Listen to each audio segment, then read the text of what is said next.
Hello my gorgeous friends of Webflow, I'm Francesco, and if you don't know who am I, well, in this channel we do Webflow things and we make them simple and accessible to everybody from time to time by using a whiteboard. This is the second of two videos on how to build a rotating grid gallery that will look like this.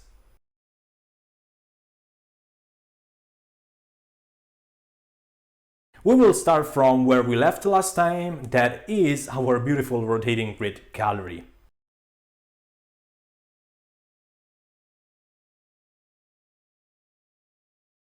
We are going to add text on top of this gallery and we are going to animate it with a letter by letter text masking animation that is linked to the rotation of the grid. But now, without further ado, let's take a look at the whiteboard. Well, our starting point will be our film element with a camera inside and the thing I added in green, which is our component, that is our grid gallery. Now, we said that we want to add text on top of this gallery, but how can we do that? Well, we can just add a div inside our camera that will be our text wrapper, and to position it on top of our grid gallery, we can just set its position to absolute, and then, because we are going to center the content of this text wrapper, we can set its display property to flex to then align and justify everything to the center. Now, what kind of animation do we want to create? We said that we want to create a letter by letter text masking animation. And that means that we are going to animate each letter individually, and these letters will be masked by the corresponding wrapper, which means that if part of the letter falls outside of the corresponding wrapper, well, that part of the letter, or the entire letter, won't be visible inside the viewport. We are going to play with the move transform and with the opacity. So we are also going to fade the letters out. But more on the animation in the second part. But how can we achieve a layout like this? Well, first, I would suggest to think in advance on how many lines of text we want inside our text wrapper to avoid what I would call, line wrapping issues that would mess up with our animation. Because if the text wraps to the next line, well, the letters that would fall inside the second line wouldn't be masked by the corresponding wrapper, they would just fade out, so probably the effect would be a bit weird, and we want to avoid that. Now, for each line of text, we are going to add a div, which will be what we can call our heading mask. And because the main function, actually probably the only function that these divs will have, is to mask the text, we need to set their overflow property to hidden.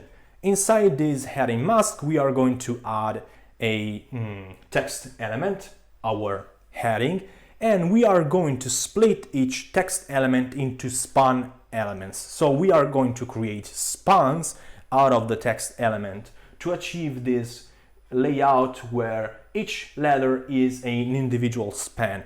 Now, one important thing to notice is that because we are going to apply a move transform to each letter, we need to set the display property on each span to inline block, because the default display property is inline, and on inline elements, move transform won't work at all. And that's it for the first part. Now we will jump right into Webflow and we will build the structure together. And there we go. Let's build a structure for our text animation. And we said the first thing we need to do is adding a text wrapper inside our camera. So let's select our camera, let's throw in a div, and let's call this component text wrapper. And we need to set its display property to flex, vertical, align and justify everything to the center. And then let's set its position to absolute, full, to make it span the entire viewport. And now inside our text wrapper, we can throw a div, and this will be our component heading. We can call it this way, heading mask, because its main purpose will be just to mask the text during the animation. And so let's set its overflow property here to hidden, and inside our heading mask, let's throw a text element, and this will be our first line of text because in this case we just want 2 lines. And let's write artwork, then this will be our component heading. Let's choose a size of 10 rem. Let's decrease the height. Let's try with 1. And then let's choose a font weight of 500.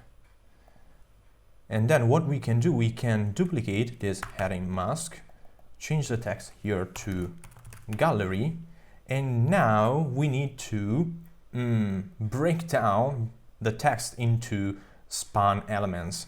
So let's just select the first letter here, and then let's choose wrap with span, and this will be our component heading span. And we said we need to set the display property here to inline block because we are going to apply move transform to each letter, and in order for this to work properly, we cannot use inline, which is the default display option for a span, because inline elements are not affected by move transforms. So let's do the same thing for all the letters here. So heading span,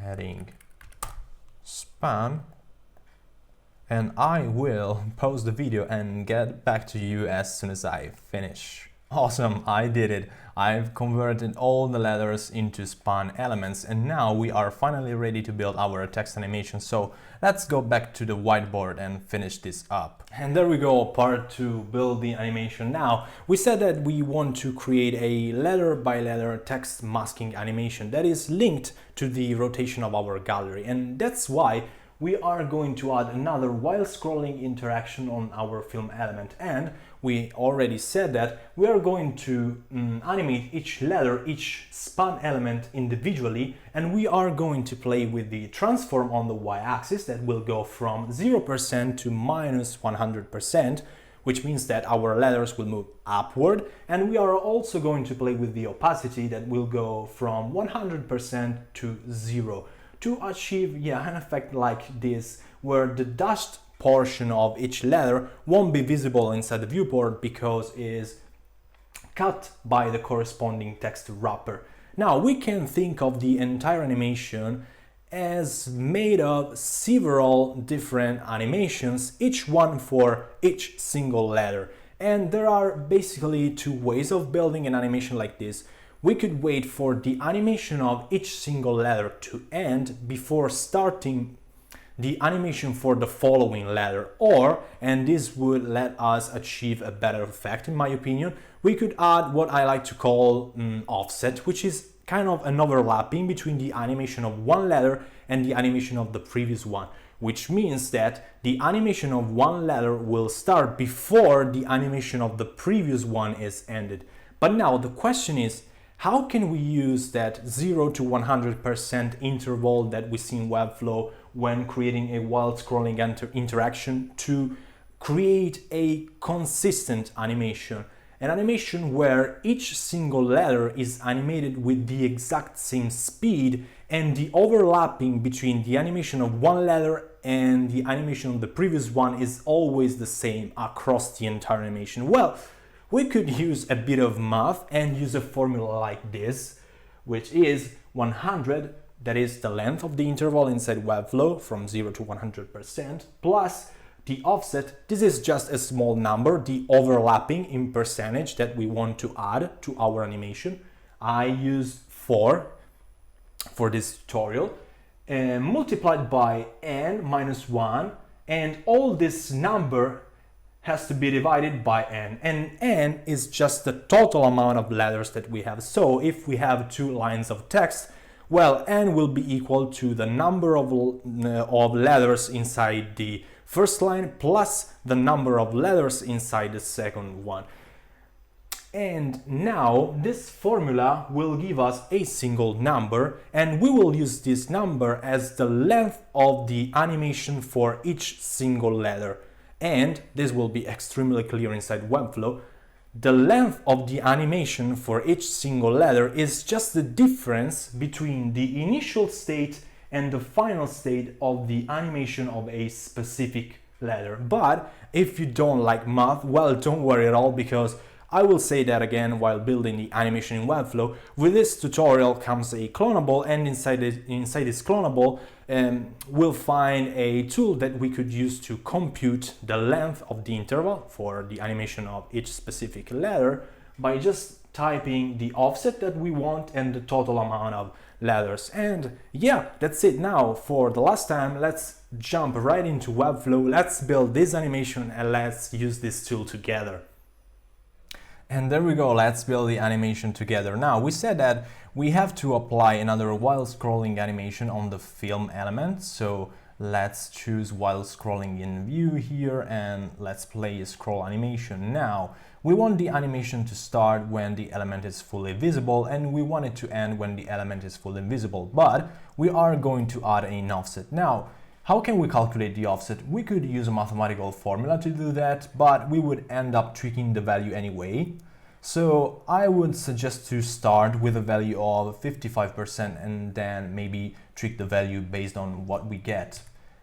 Now, what about the smoothing? I want this animation to be very smooth, so I will go for a value of 97%. And now let's build the animation.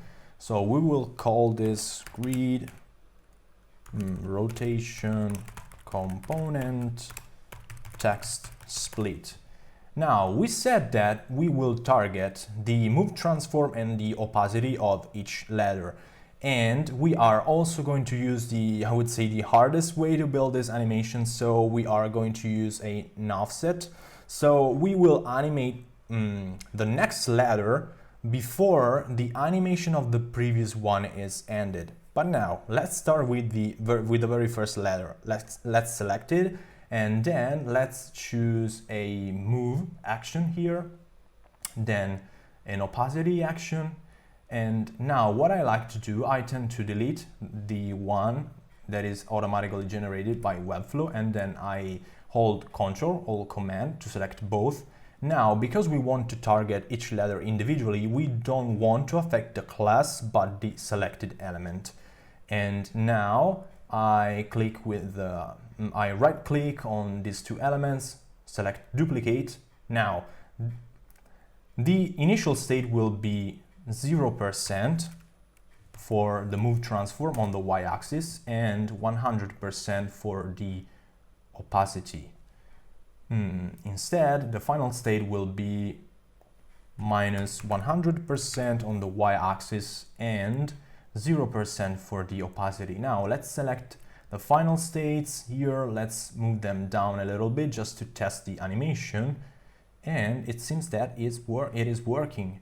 Now, how can we compute the interval for this animation between the animation for one letter and the animation of the next one based on the offset that we want to use?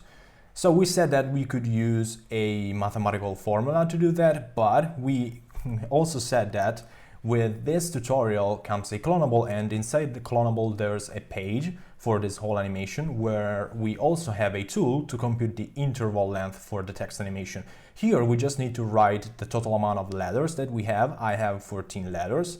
Now here we need to write in percentage the offset that we want to use. The offset is kind of the overlapping, so because we want to animate one letter again before the animation of the previous one is ended, and so I'm using in this case an offset of 4%, and this is the value that we get, which is the length of the interval.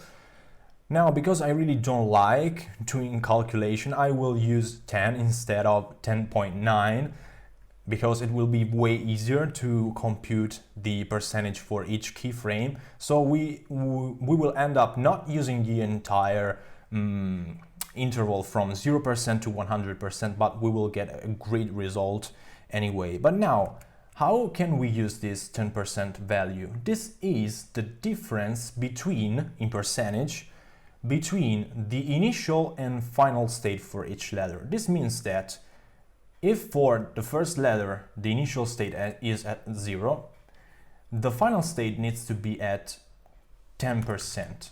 But now, what about the second letter? Let's first select the second letter.